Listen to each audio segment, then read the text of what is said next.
Welcome back to the Crypto World channel, everyone. My name is Josh, and right now, Bitcoin is currently playing out this short-term bullish divergence as the price is now retesting this critical area of resistance and moving towards a major level of liquidity, of liquidations, while Ethereum is now attempting a breakout from this pattern, which I'll talk about later in the video, so definitely watch to the end. First of all, taking a look at the 4-day Bitcoin chart, and as of right now, the Bollinger Bands are still squeezing together with the Bollinger Bands width indicator at this very low level in between 15 and 20 in this indicator. And this is actually the longest squeeze we've seen in the Bollinger Bands in a very long time, at least here on the 4-day time frame. We can see, looking at the last couple of years or so, we have not seen anything like what we're seeing right now, which basically means a massive volatile move is building in the price of Bitcoin and has been building over the last couple of weeks. Because generally speaking, when we see a major squeeze in the Bollinger Bands indicator here on the 4-day time frame, which is also shown by a drop in the Bollinger Bands width indicator into this low area in this indicator, usually that basically signals a major volatile move is coming sometime soon. And usually that volatile move happens within a couple of weeks or so from when we see this signal. But obviously we've continued to see this signal build over the last few weeks, pointing towards potentially a massive volatile move that could happen at any moment now based on what we've seen in the past. And just for perspective, I'm talking about perhaps a 20 to 30% move, or possibly even a much larger move, considering the squeeze that we've seen here in the Bollinger Bands indicator over the last couple of weeks, because all of these previous volatile moves followed by these previous signals in these indicators have been around 20 to 30% moves or even bigger. And so just keep that in mind. That potential volatile move is still currently building on this chart right here, as shown by these indicators. But at least for now, we're still technically within more of a sideways consolidation during a bull market or a larger bullish trend, technically speaking, simply based on the price structure. If we're looking at the highs or the lows, for example, we can see that at least as of right now, the price has not yet broken the price structure, which is the bullish trend, at least here on the larger timeframes. But as always, it is important to understand the difference between the different time frames. So even though I'm saying a bullish trend on the 4-day chart, when we're zooming out looking at the bigger picture, of course we can see short-term bearish trends or short-term pullbacks during the much larger bullish trend or bull market. And if we're taking a look at this daily Bitcoin chart right here, we can see over the last few days, we've actually seen a bit of choppy sideways price action here in the DXY, which is actually relatively neutral for Bitcoin. And also over the last few days in the price of Bitcoin, we've seen a lot of choppy sideways price action. At the moment, we're seeing a slight bullish relief in the short term, which I'll talk about in just a moment. But at least for now, we have not yet broken this bullish structure here in the DXY. So ideally, in order to flip much more bullish in terms of the short-term trend here, we need to see more of a bearish reversal in the DXY in order to flip much more bullish again on Bitcoin. But ultimately, just in the short term here, while the DXY is basically chopping around sideways, as we've seen over the last couple of days, this is relatively neutral, doesn't really have much of an effect on the price of Bitcoin while that is happening. And if we're taking a look at this daily Bitcoin chart, we can see right now the price of Bitcoin, after pretty much perfectly bouncing from this exact area of support that I've been talking about here on the channel, in between around 63 to 64,000, we are now coming up for another retest of this previous area of support, now acting as new resistance, as we've seen just recently. And this area of resistance is mainly sitting in between around 67 to around 68,000. And that area of resistance right there is based on previous support and resistance, and also based on a massive amount of traded volume in that same price range, as we can see here in the VPVR indicator or the volume profile indicator. And as I've been saying recently here on the channel, I've been expecting choppy sideways price action during this sideways price range. So of course, choppy sideways price action is made up of small bearish and bullish movements, which is what we've currently been seeing. And so at least as of right now, just in the shorter term here on the daily time frame, we're basically within a bit of a sideways price range in between that area of support that I just mentioned and that area of resistance that I just mentioned. So until we break one of those areas, we're actually looking relatively neutral, just chopping around sideways, which once again is made up of short-term dumps and pumps.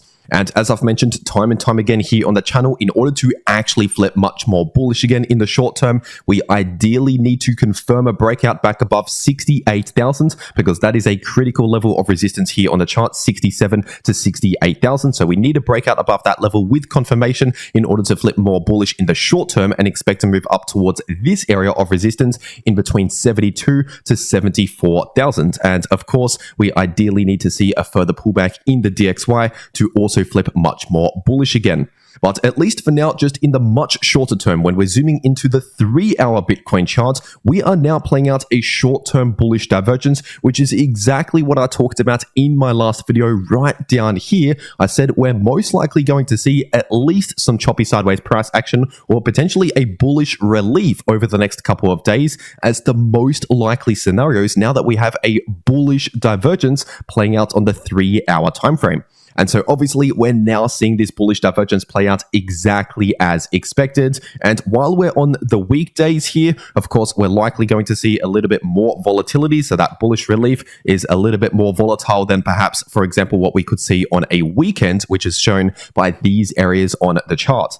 And so, for example, it's possible we could come up towards this area of resistance again, and then perhaps over the weekend, if we're running into this area of resistance, we could perhaps struggle around that area and possibly see a bit of sideways price action around that area of resistance, especially as we're heading into the weekend, because once again, usually on the weekends, we see much lower volatility. But at least over the next 1 day or so, we're likely going to see this bullish divergence continue to play out. But especially if we start running into that resistance, then obviously that will be important to pay attention to because we're likely going to still see the price struggle around 67 to 68,000.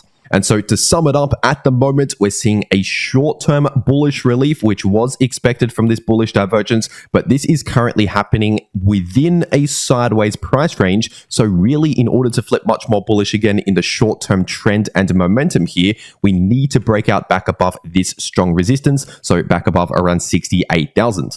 But once again, we need to know the difference between the different time frames. So ultimately, when we're zooming all the way out here on the 4-day time frame, this is potentially all happening within a larger sideways consolidation during a larger bullish trend, also known as the bull market.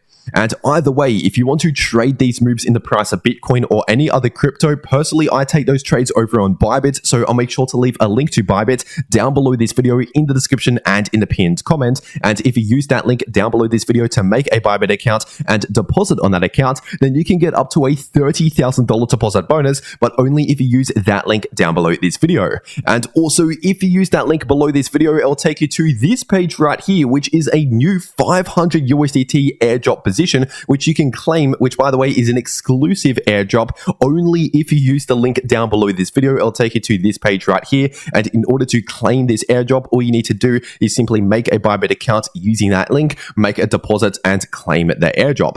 And this 500 USDT airdrop position is available for Bitcoin, Ethereum, Solana, and a bunch of other cryptos here. But for any of the degens out there, there's also a meme coin airdrop happening right now, a 200 USDT airdrop position for a bunch of meme coins right here.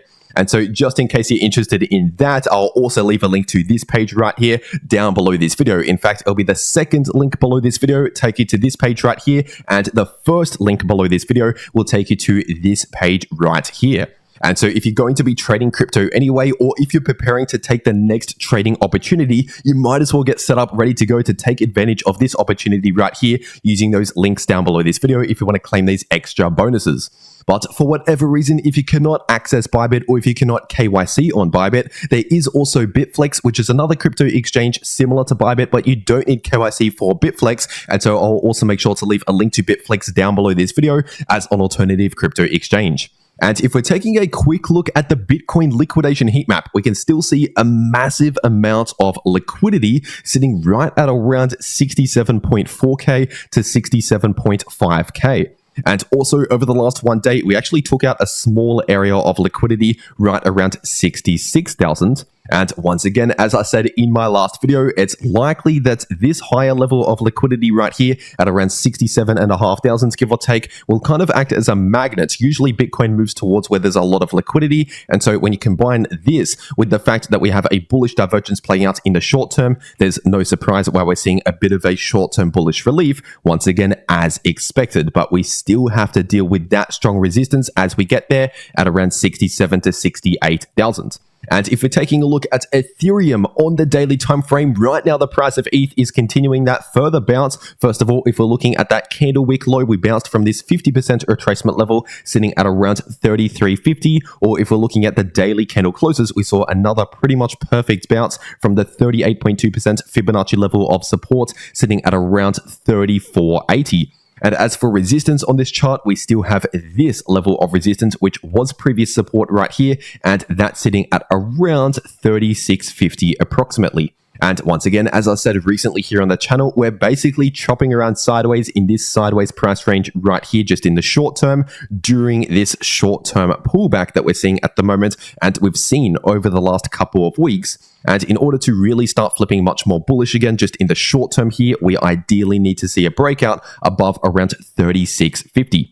And if we're taking a look at this 12-hour time frame, we can still see that golden pocket area of resistance in between around 3.6k to 36.50, which once again is still acting as strong resistance, at least in the short term. And so that's why I've been saying recently here on the channel, in order to expect a lot more bullish price action and basically a further bullish reversal here in the short term, we need to see a confirmed breakout back above 36.50, which at least as of right now has not yet happened. But of course, over the last one day, we have seen this new bullish divergence play out as expected, which I talked about in my last video. I said we're most likely going to see this bullish divergence play out over the next few days, either in the form of choppy sideways price action or a slight bullish relief, which is what is now happening. So once again, we were expecting a break or a pause in that short-term bearish trend, which is now playing out as expected.